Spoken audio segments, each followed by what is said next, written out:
La parole est à vous. Merci, Madame la Présidente. Mes chers collègues, notre commission aujourd'hui est saisie pour le projet de loi autorisant la ratification de l'accord de coopération en matière de partenariat et de développement entre l'Union européenne, ses États membres et l'Afghanistan.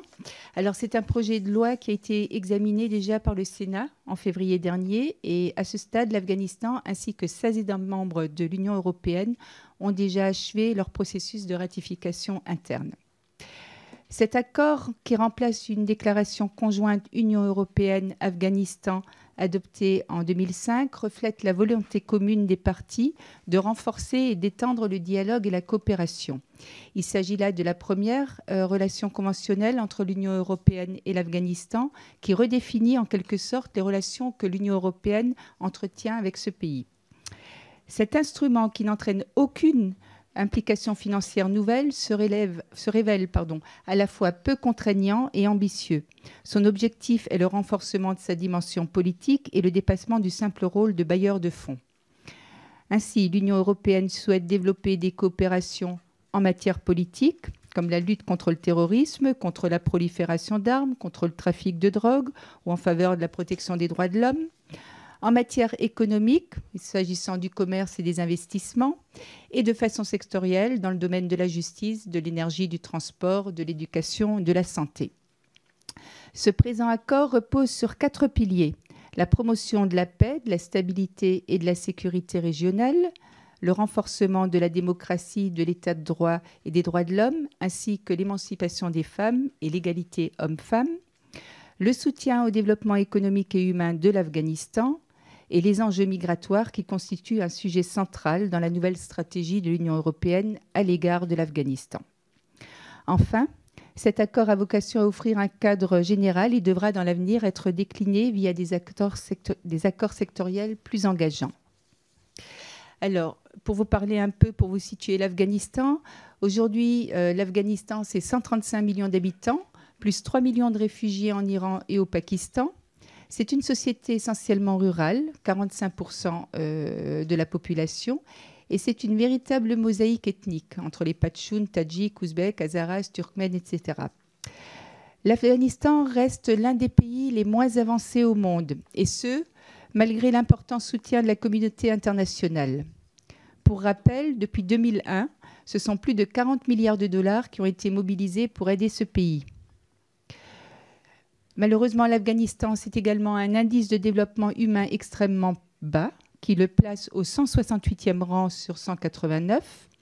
C'est un taux d'alphabétisation très faible, de l'ordre de 32% de la population adulte, un taux de chômage chez les jeunes très élevé, de l'ordre de 42%, et une croissance économique en berne, 2,2% par an, qui est due notamment à la grave sécheresse de l'été dernier, qui a affecté la moitié de la population.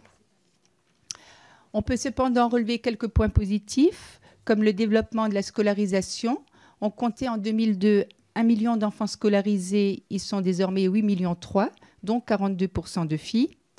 Et puis, il faut savoir que le taux de mortalité infantile et maternelle a chuté de 34% par rapport à 2003. L'Afghanistan se trouve actuellement en proie à une situation particulièrement critique, avec un contexte sécuritaire fortement dégradé. Selon la mission d'assistance des Nations Unies en Afghanistan, au cours des 9 premiers mois de l'année 2018, on a compté 2798 civils tués et 5252 blessés. En outre, la récente période électorale a été marquée par une recrudescence de violence de la part des talibans. Il faut savoir aussi que les talibans ne reconnaissent pas le gouvernement actuel, qui ne contrôle aujourd'hui que 55,5% du territoire, alors qu'il y a un an, il en contrôlait presque 60%. Alors normalement, vous avez une carte de l'Afghanistan là, oui, qui est diffusée. Comme vous le constatez, les talibans sont actifs sur 40 à 50% du territoire et continuent à mener des offensives d'envergure. Il y a constamment des attaques, et il y en a encore eu récemment dans la province du Helmand et ces dernières semaines à Kaboul. Parallèlement aux problèmes, enfin aux talibans et à leurs attaques, il faut savoir aussi qu'on a une filiale de Daesh en Afghanistan qui a été créée en 2015. C'est la Wilaya Khorasan qui possède elle aussi une capacité de nuisance très élevée, Actuellement, elle s'emploie à renforcer ses effectifs via la relocalisation des combattants étrangers en provenance du Levant, notamment les djihadistes originaires d'Asie centrale. Et elle compterait aujourd'hui entre 2500 et 4000 combattants actifs. Enfin, il faut savoir qu'il y a des pourparlers de paix, mais là encore, c'est très précaire. La situation politique progresse difficilement. On a bien sûr un dialogue direct qui est entre les États-Unis avec les talibans, mais ce dialogue échoppe sur actuellement 2 points. D'une part, le volet sécuritaire. Alors, est-ce qu'il y aurait un retrait partiel ou total des troupes américaines en contrepartie de l'engagement des talibans à rompre tout lien avec le terrorisme international? Et le deuxième point d'achoppement est le dialogue interafghan, puisque il n'y a pas de dialogue interafghan dans la mesure où les talibans ne reconnaissent pas le gouvernement actuel. En tout cas, la prochaine élection présidentielle que les autorités du pays s'efforcent d'organiser devrait constituer le grand prochain moment démocratique pour le pays. Après 2 reports, le scrutin est désormais fixé au 28 septembre 2019. Donc, dans ce contexte particulièrement difficile, le présent accord Union européenne-Afghanistan apparaît comme l'occasion d'apporter un soutien opportun aux bonnes volontés qui existent actuellement dans ce pays et qui cherchent à ramener l'Afghanistan sur le chemin de la stabilité. En effet, l'Union européenne a jusqu'à présent eu un rôle quasi inexistant, ou en tout cas trop effacé, dans le processus de paix, alors qu'il est tout de même le 2e donateur en Afghanistan et que les forces armées de plusieurs États membres sont encore présentes dans le pays. Cet accord devrait donner à l'Union européenne les moyens politiques de jouer à l'avenir un rôle plus déterminant dans le processus de paix.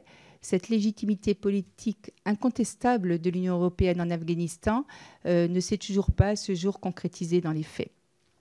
Je tiens à rappeler que depuis 2001, le soutien financier de l'Union européenne s'élève à 3,7 milliards d'euros. Et si l'on y ajoute l'aide accordée à titre bilatéral par les États membres de l'Union, l'Europe aura versé en tout 5,3 milliards d'euros, ce qui en fait effectivement le 2e donateur derrière les États-Unis. Aussi, mes chers collègues, je vous invite à voter sans réserve en faveur de la ratification de cet accord cadre qui permettra de conférer une nouvelle dimension à la relation Union européenne et Afghanistan. Je vous remercie.